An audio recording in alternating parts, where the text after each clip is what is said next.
Bom dia, somos alunas do curso de Direito, professor Guilherme Rodrigues, e vamos apresentar um podcast sobre a desconsideração da personalidade jurídica.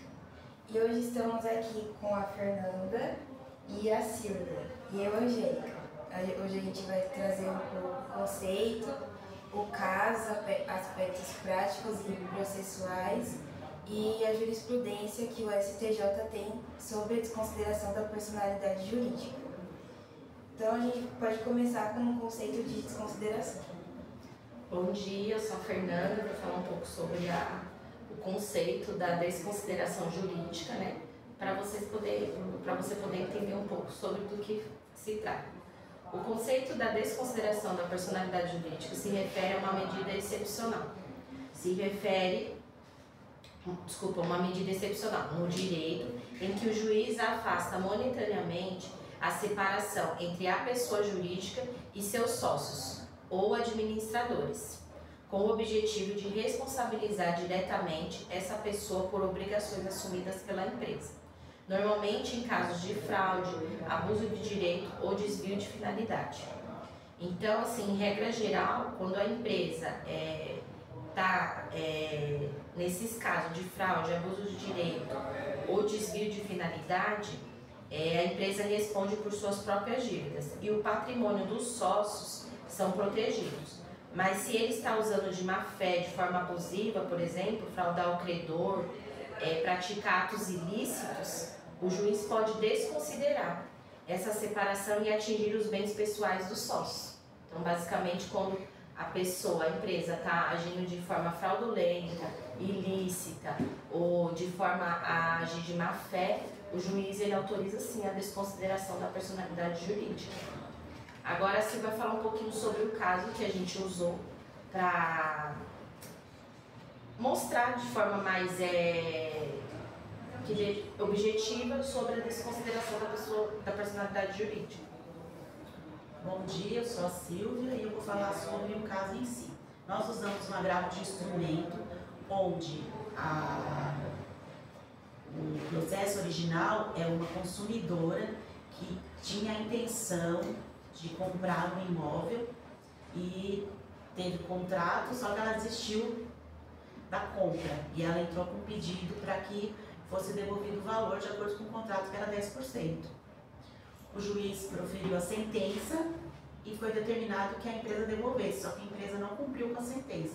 Então a autora entrou com pedido de desconsideração de ato, de personalidade da empresa.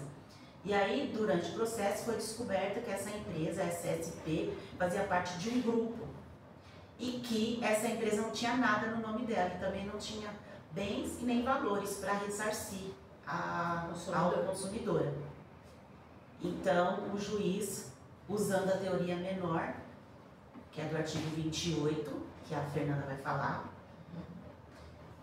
usou essa desconsideração. Aí a empresa, uma das empresas que a sócia, que ela ia ser responsabilizada, ela entrou com um agravo pedindo que não fosse usado essa desconsideração do artigo 28 e sim a do 50, para poder verificar se ela realmente deveria ser desconsiderada.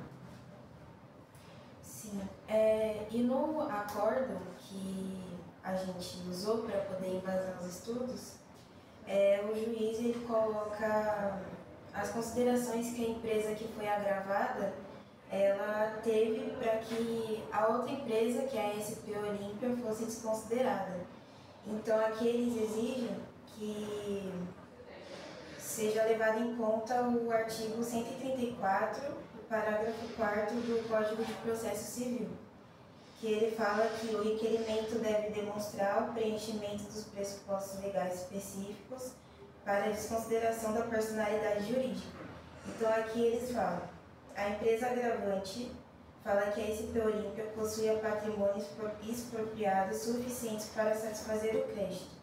Acrescenta que não foram demonstrados os requisitos da confusão patrimonial, abuso de personalidade, ocultação, dilapidação de bens ou empecilho à satisfação do crédito, e existência de transferência de volume significativo de recurso daquela empresa para ela.